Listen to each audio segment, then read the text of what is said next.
Hello everyone, welcome back to my channel. নতুন একটা video তোমাদের সকলকে জানাই অনেক স্বাগত, অনেক ভালোবাসা। এটা হলো ট্রেন জার্নি করে যেদিন আমরা গুয়াহাটি পৌঁছেছিলাম সেদিনকারই ভিডিও, মানে গুয়াহাটির ডে 1-এর ভিডিও। হোটেলে পৌঁছে যাওয়ার পর আমরা সকলেই ফ্রেশ হয়ে গিয়েছিলাম। তারপর আমাদের কাছে যে খাবারগুলো ছিল, কেক, বিস্কুট, পাউরুটি, সেগুলো দিয়েই সামান্য কিছু টিফিন করে নিয়ে আমরা বেরিয়ে পড়েছিলাম লোকাল সাইট সিনের জন্য। আর যে হোটেলে আমরা উঠেছিলাম তার নাম ছিল ডিভাইন ভিউ। খুবই সুন্দর এই হোটেলটা, নতুন তৈরি হয়েছে, এখনও সব রুমগুলোর কাজ শেষ হয়নি। কোনো কোনো রুমে আবার টিভি লাগানো বাকি ছিল, আবার ম্যাট্রেস, খাট সব কিছুই করা বাকি ছিল, আবার কিছু কিছু রুম আবার তৈরি হয়ে গিয়েছিল। নতুন তৈরি হয়েছে বলে সেই হোটেলটার এখনও ফুডিং সিস্টেম চালু হয়নি, তাই আর কি বাইরে থেকেই আমরা খাবার কিনে খেয়েছিলাম আর বাইরেই খাবার খেতে গিয়েছিলাম। শুধুমাত্র চা টুকু বললে ওরা দিয়ে যেত।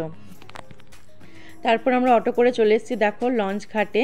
লঞ্চে করে আমরা যাব হচ্ছে উমানন্দের মন্দির, শিব দুর্গার মন্দির। এটা খুবই সুন্দর, পাহাড়ের ওপরে, আর চারিদিকে পুরো গাছগাছালিতে ভরা, খুবই সুন্দর। এরকম কিছুটা ঢালুভাবে নেমে যাওয়ার পর তারপর আর কি লঞ্চ ধরতে হয়, লঞ্চ ঘাটে যেতে হয়। অনেক লঞ্চই ছিল দেখো ওখানে, আর ওখান থেকে লঞ্চ ধরেছিলাম আমরা। আর লঞ্চে যাওয়ার ভাড়া ছিল খুবই কম, সরকারিটাতে কম, কিন্তু প্রাইভেটে যে যদি লঞ্চে করে যাও তোমরা তাহলে সে ভাড়াটা অনেকটাই বেশি, এক একজনের 500 টাকা করে। আমরা যেহেতু 5 জন ছিলাম তাই আমাদের 2500 টাকা লেগে যেত। তাই আমরা সরকারি লঞ্চে করে গিয়েছিলাম, যেখানে পার হেড ভাড়া ছিল 40 টাকা আসা যাওয়া। আর মিষ্টু যেহেতু ছোট তাই ওর হাফ ভাড়া লেগেছিল 20 টাকা, মানে 10 টাকা যাওয়া, 10 টাকা আসা। আর দেখো এই বাসের সাঁকো করে আমরা এখন চলে যাচ্ছি লঞ্চ ঘাটের দিকে লঞ্চ ধরতে। আর চারপাশটা দেখো কীরকম, পুরো পুরো কাদা কাদা, মানে বেশি জল হলে আর কি নদীর জল এতটা অবধি যে চলে আসে তারই আর কি প্রমাণ। আর এখন ঈশান চলে যাচ্ছে লঞ্চ ঘাটের দিকে লঞ্চের টিকিট কাটতে, আর মিষ্টু দিনের হাত ধরে দাঁড়িয়ে আছে। খুব সুন্দর আর কি এই জার্নিটা আমাদের ছিল। আর লঞ্চের টিকিট কেটে আমরা উঠে পড়েছি, কিন্তু এখনও লঞ্চ ছাড়েনি, আরও কিছু প্যাসেঞ্জার নেবে তারপর ছাড়বে। আর ব্রহ্মপুত্র নদীটা দেখছো কতটা বিশাল, আর দূরেও দেখতে পাচ্ছ ওই লঞ্চটা হচ্ছে ফিরছিল, মানে ওখান থেকে উমানন্দের মন্দির থেকে ওই দর্শনার্থীদের নিয়ে ফিরছিল।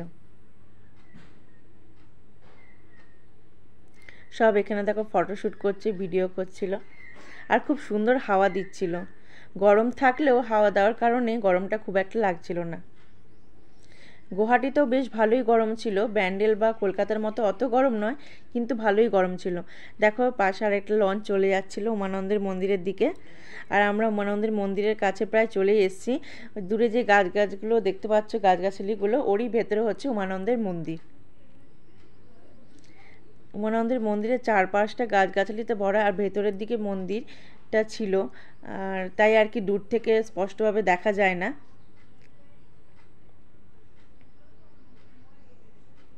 এমনকি নৌকোও ছিল, নৌকোতে কত ভাড়া সেটা বলতে পারবো না, কারণ নৌকোর ফেয়ারটা আমরা জানিনি যে কত করে নিচ্ছিল সেইখানে, লঞ্চটাই জেনেছিলাম।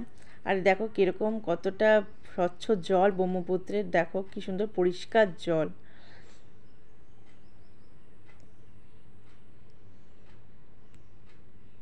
আমরা মন্দিরের ঘাটের কাছে প্রায় চলে এসেছি, আর তারই মাঝে দেখো ওপর দিয়ে একটা রোপওয়ে যাচ্ছিল। আর আমাদের সেদিন রোপওয়েতে চড়ার কথাও ছিল, কিন্তু এতটা দেরি হয়ে যাওয়ায় মন্দির ঘুরতে তারপরে লাঞ্চ করে উঠতে দেরি হয়ে যাওয়ায় আর চড়তে পারিনি। লঞ্চ ঘাটে এসে দাঁড়িয়েও গেছে, আর এখানে দেখতে পাচ্ছ কতগুলো ইট পাথর সব রাখা আছে, ওইগুলোতে আর কি নৌকো টৌকো বাঁধা থাকে। আর মন্দিরে যাওয়ার রাস্তাটা একটুখানি আর কি চড়াই উতরাই ছিল, একটু আর কি দেখে শুনে আর কি যেতে হবে।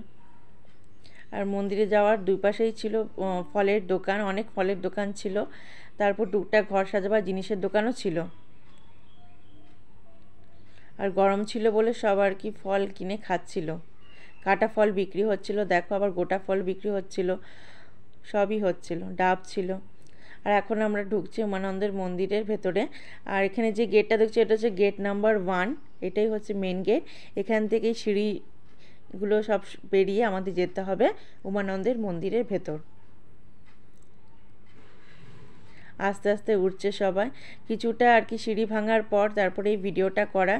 আর নিচ থেকে যতটা না সুন্দর লাগছিল, ওপরে উঠে এসে আরও বেশি সুন্দর লাগছিল। তাই ভাবলাম যে ভিডিওটা করি আর তোমাদের সাথে শেয়ার করি। দেখো কি সুন্দর লাগছিল। অনেকটা সিঁড়ি আসার পর তারপরে সবাই ওই ওই জায়গাটাতে রেস্ট নিয়ে নিচ্ছিল একটু কিছুক্ষণ, তারপরে আবার বাকি সিঁড়ি উঠেছিল। গাছগাছালিতে ভরা ছিল বলে রোদটা খুব একটা লাগছিল না, মানে সিঁড়ি ভাঙতেও খুব একটা কষ্ট হচ্ছিল না। কষ্ট তো হচ্ছিল, মানে তারই মাঝে একটুখানি কম। আর সিঁড়িগুলো খুব একটা খাড়া ছিল না বলে উঠতে সেরকম কষ্ট হয়নি। এ দেখো মন্দিরে যাওয়ার সময় দুই ধারে আবার ঠাকুরকে পুজো দেওয়ার ডালাও বিক্রি হচ্ছিল। তোমরা ওখান থেকে ডালাও কিনে নিতে পারো যদি যাও। আমরা পুজোর ডালা কিনিনি, কারণ আমরা যেহেতু টিফিন করে নিয়ে এসেছিলাম, তাই আর কি পুজো দিইনি, শুধু ঠাকুরের দর্শন করে চলে এসেছিলাম। আর দেখো চারপাশে কত রকমের গাছ দেখেছো, গাছ ভর্তি কৃষ্ণচূড়া, গাছ ভর্তি কলকে ফুল সব হয়েছিল, কাঠগোলাপ সবই হয়েছিল, এমনকি সিঁড়ির মধ্যেও পড়েছিল। মূল মন্দিরের ভেতর আমরা ঢুকে গেছি। যে গেটটা দেখেছিলে সেটা হচ্ছে গেট নাম্বার 2। ঢুকেই হচ্ছে একদম ডান দিকে ছিল গণেশের মন্দির, আর লাল সাদা যে চওড়া মন্দিরটা দেখছে ওটাই হচ্ছে শিব আর দুর্গার মূল মন্দির। ওটারই গর্ভগৃহে ঠাকুর ছিল, কিন্তু গর্ভগৃহ অবধি আমরা যাইনি, আমরা বাইরে থেকেই প্রণাম করে চলে এসেছি। কারণ প্রচুর লাইন ছিল, ওই লাইন পেরিয়ে যেতে গেলে আর কি সন্ধে পেরিয়ে যেত, তাই আর কি আর যাইনি। কারণ আমরা যখন গেছি অলরেডি সেখানে 12টা বেজে গেছিলো। আর সাইড দিয়ে যেটা যাচ্ছি সেখানে হচ্ছে ঠাকুরের রান্নাঘর, ওখানে ঠাকুরের সব ভোগ হয়ে থাকে। আর মিষ্টুকে দেখছো কিরকম দিন আর ঠাম্মির মাঝে পোজ দিয়ে ফটো তুলছে। উমানন্দের মন্দির ভালোভাবে আমাদের ঘোরা হয়ে গেছে। হয়ে যাওয়ার পর তারপর আমরা নিচে নেমে এসেছি। নিচে নেমে আসার সময় দেখলাম যে একটু ডাব বিক্রি হচ্ছে, তাই আর কি একটুখানি সবাই একটু ডাব খেয়ে নিলাম। ডাব খেয়ে একটুখানি রিফ্রেশ হয়ে গিয়ে আর কি আবার যাত্রা শুরু করলাম আমাদের। আর মিষ্টুকে খাওয়াচ্ছিল, মিষ্টু একটুখানি খেয়ে বলছিল আর খাবো না। আর তারপর দেখো আমরা চলে এসেছি লঞ্চ ঘাটে। এখানে ওয়েট করছিলাম লঞ্চের জন্য, কারণ লঞ্চ আসতে 1 ঘন্টা দেরি ছিল বলে আমরা প্রায় বসেছিলাম আধা ঘন্টার মতো।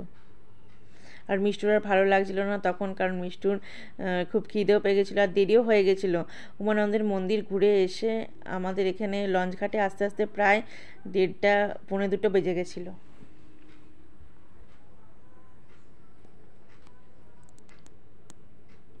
আর মন্দিরে উমানন্দের মন্দিরে মূল মন্দিরে ঢোকার আগে অনেক দোকান আছে, ওখানে তোমরা জুতো খুলে রেখে আসতে পারো, এমনকি ওখান থেকে আবার পুজোর ডালাও নিতে পারো। আর এখানে দেখো লাঞ্চ করার জন্য আমরা একটা বাঙালি হোটেলে চলে এসেছি। এই হোটেলটার খোঁজ আমরা নেট থেকেই পেয়েছিলাম, দেখেছিলাম রিভিউ ভালো, আর তাই আর কি আসা। আর লাঞ্চ টাঞ্চ করে নিয়ে আবার আমরা বেরিয়ে পড়েছি একটু মার্কেটিংয়ের জন্য। গুয়াহাটির হচ্ছে বিখ্যাত মার্কেট ফ্যান্সি মার্কেট, যেটা অনেকটা বড় মার্কেট আর কি। আমরা বাসে করে এসেছিলাম, এখানকার সব বাসই হচ্ছে এসি বাস, কোনো আর কি এসি ছাড়া বাস ছিল না, জেনারেল বাস ছিল না, সবকটাই এসি বাস ছিল বলে ট্রাভেল করতে আর কি সুবিধা। এই দেখো আমরা এসেও গেছি ফ্যান্সি মার্কেটে। এই মার্কেটটা ঠিক চুঁচুড়া মার্কেট বা কলকাতার নিউ মার্কেটের মতো বলতে পারো তোমরা। ফুটেরও যেমন জিনিস আছে, ফুটপাতেও যেমন জিনিস পাওয়া যায়, তেমনি আর কি বড় বড় শপিং মলও আছে। আর অনেকটা বড় এই মার্কেটটা, পুরোটা ঘুরতে গেলে আর কি একদিন পুরো কাভার হয়ে যাবে।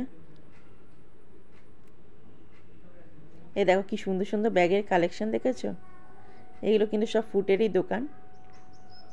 আর তারই পাশে বিক্রি হচ্ছে জামা কাপড়। আর এটা আবার একটা বিশাল বড় একটা শপিং মল, এখান থেকে লোক সব কেনাকাটাও করছে।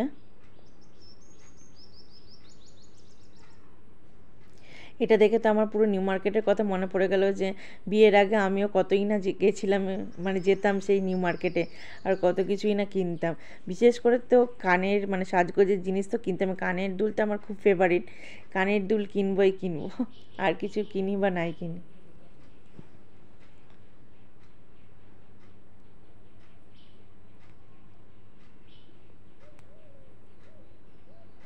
আমাদের আরেকটা লোকাল সাইট সিইং করার কথা ছিল, কিন্তু ফ্যান্সি মার্কেট ঘুরতে এতটাই দেরি হয়ে গেল যে আর সময় হলো না, পুরো সন্ধ্যা হয়ে গেছিলো এই মার্কেটটা ঘুরতে ঘুরতে, তাও পুরোটা ঘুরে উঠতে পারিনি আর কি।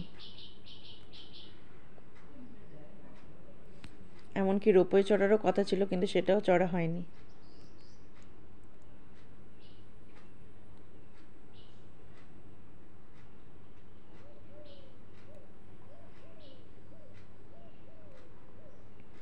আর ভিড়ও ভালোই ছিল। দেখো সব এগুলো মনে হয় সব ট্যুরিস্টই, সব এসছে কেনাকাটা করতে। আর এই মার্কেটটার ভেতরটা দেখেছো, যেরকম নিউ মার্কেটে হগ মার্কেট আছে, নিউ মার্কেটের ভেতর ঠিক সেই রকম পুরো হগ মার্কেটের মতো জামা কাপড় থেকে শুরু করে সাজগোজের জিনিস সব কিছুই পাওয়া যাবে এখানে। এটাও অনেক বড়।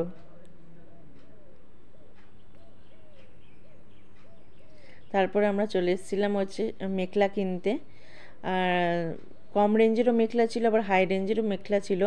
400-500 থেকে শুরু করে 3000, 4000, এমনকি 10 থেকে 12,000-এর ওপরেরও মেখলা ছিল। এই দোকানটা আমাদের পছন্দ হয়নি, তাই আমরা এই দোকানটাতে এসেছিলাম। আগের দোকানটা আমাদের মেখলা খুব একটা কালেকশনগুলো ভালো লাগেনি, আর এই মেখলার কালেকশনগুলো খুব সুন্দর ছিল এই দোকানে। কালারগুলো দেখো কি সুন্দর সুন্দর। বড়দের এত কালেকশান ছিল যে কি বলবো বন্ধুরা, খুব সুন্দর সুন্দর কালেকশান ছিল, আর বিভিন্ন রেঞ্জের ছিল সব। ছোটদের কালেকশন খুব একটা ছিল না, 4-5টা ছিল, তাও আবার পছন্দ হচ্ছিল না খুব একটা। চলো ভিডিওটাকে এখানেই রাখছি, দেখা হচ্ছে অন্য একটা ভিডিওয়ে। ততক্ষণ তোমরা ভালো থেকো, সুস্থ থেকো, সাবধানে থেকো, বাই।